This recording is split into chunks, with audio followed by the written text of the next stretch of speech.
Hey guys, welcome back to my channel. Today's video, we are getting ready for fall. This launches the first of the many fall videos that I will be doing in the month of October and November.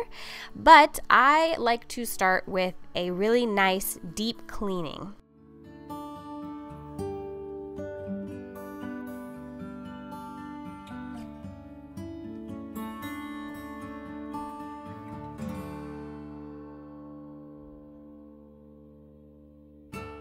So today we are prepping the inside of my home. I always like to start by lighting a fall candle. And I do prefer to use a diffuser instead of a candle because I know candles aren't necessarily the healthiest, but in the fall I can't resist the Yankee candles that I have always loved from childhood. The first step that I'm going to do is start by putting away any summer decor and pulling out the fall decor.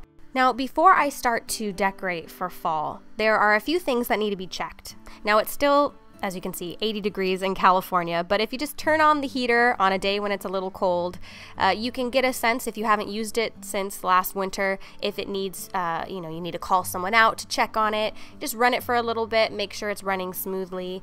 And then also the fireplace, you may need to call someone to clean it or inspect it. We had ours inspected recently, and I do clean it at the end of winter when we are finished using the fireplace, and then I like to clean it again before, because sometimes we'll have a cold day and sometimes we will start a fire. As you can see, it does need a little bit of cleaning, but it's not as messy as it is at the end of winter when it needs a really nice good clean. Now, it is supposed to rain and get a little colder here this week, so I decided to clean it and just get it prepped for whenever it does finally cool down around here. Sometimes that ends up being end of October, mid-November, but it's good to kind of get it out of the way. I'm using my Dyson here. I love my Dyson. I think the only downside is that when I go to prop it up, sometimes it falls down. I don't love that about this, but everything else about this vacuum is spectacular. The suction is incredible. It sucks up literally everything, and one of the best vacuums I've ever owned in terms of that. So I do love it. I use the little attachment just to make sure to get all of the extra ash or leftover wood, and then you will want to clean out your vacuum as well so that it doesn't smell like fireplace.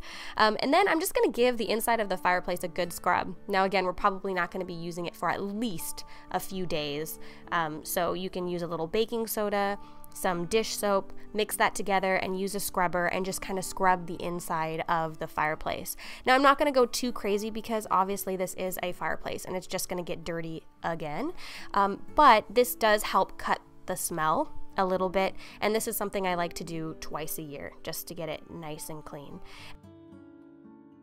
Now, I like to do a deep cleaning twice a year, but once we do start using the fireplace, I have to clean it regularly just to make sure the entire house doesn't smell like a giant fireplace. So just removing any extra ash and wood and things like that. So, but yeah, a good nice scrub is a good prep to get it ready to go. And a lot of times you will want to call someone out just to inspect it, or sometimes you can even call someone out to give it a nice good cleaning if it's been a while. When we first got this home, this fireplace actually did not work, so we had to invest a good amount just to get it up and running again and inspected and all ready to go. So we have had it inspected recently, and I just like to try to maintain it by keeping it clean. And so this is, good enough for a fireplace, but I definitely like to do that before the fall and winter. And then I'm just going to go ahead and clean that up, and it's ready to go for whenever the weather is appropriate for a fire. Now, around the turn of the season, I do like to do window and lighting maintenance. So I do try to, even though on a regular basis I like to dust and clean the windows and the lights and all that light fixtures, I definitely like to touch on that at the turn of the season. So before fall and winter, I like to make sure I'm touching all of the light fixtures, dusting them, I'm replacing any bulbs that need to be replaced, and then I'm giving my windows a nice good clean.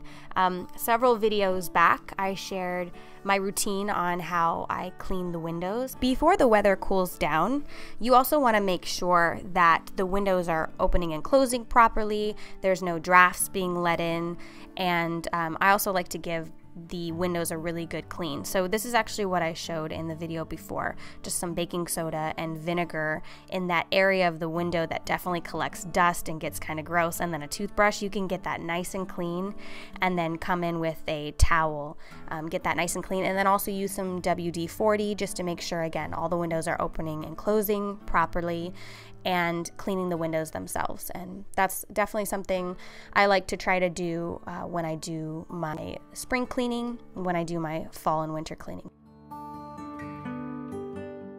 Moving into the kitchen, a lot of times when I'm cleaning out my refrigerator, I'm doing a surface cleaning. Something had spilled in my refrigerator and it was looking pretty gross, so I definitely needed to do this anyway. But at the turn of the season, I like to pull everything out and clean it with soap and water and basically get it extremely clean and ready to go for the next season. So once a week when I'm getting the groceries, I will do, a surface clean. I'll wipe down the refrigerator and make sure it's all clean, but I don't necessarily pull out all the attachments, and so it was time to do it. So I'm going to do that here and get it all ready to go.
So in my previous decluttering video, I shared how I was cleaning out the kitchen cabinets and getting rid of anything that, I no longer use or is broken or has cracks or anything.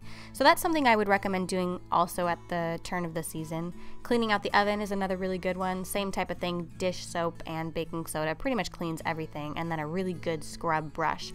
And I'm just going to give it a really good clean and pull everything out and clean the oven, just get it nice and sparkly, and hopefully we'll be using the oven even more in the fall and winter months, so it's always good to give it a nice good scrub.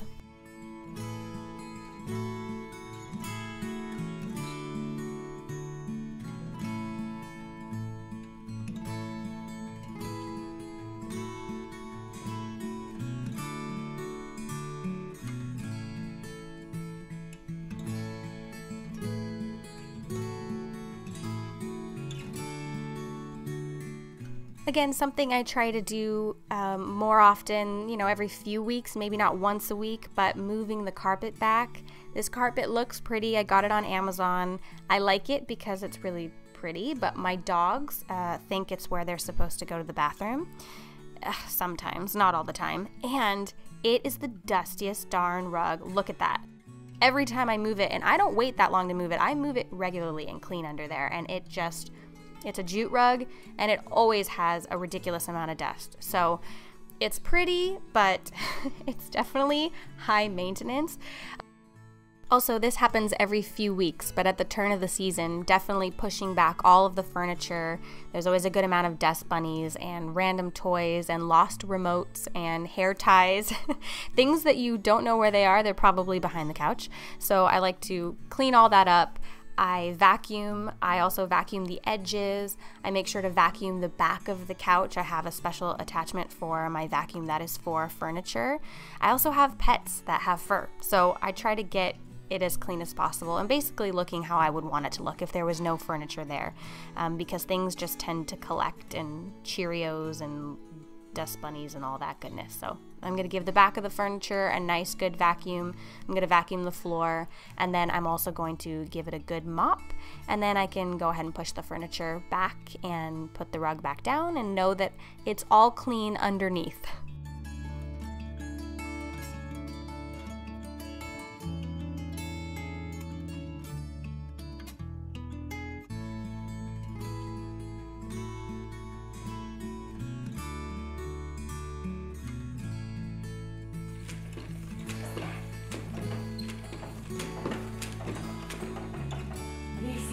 Can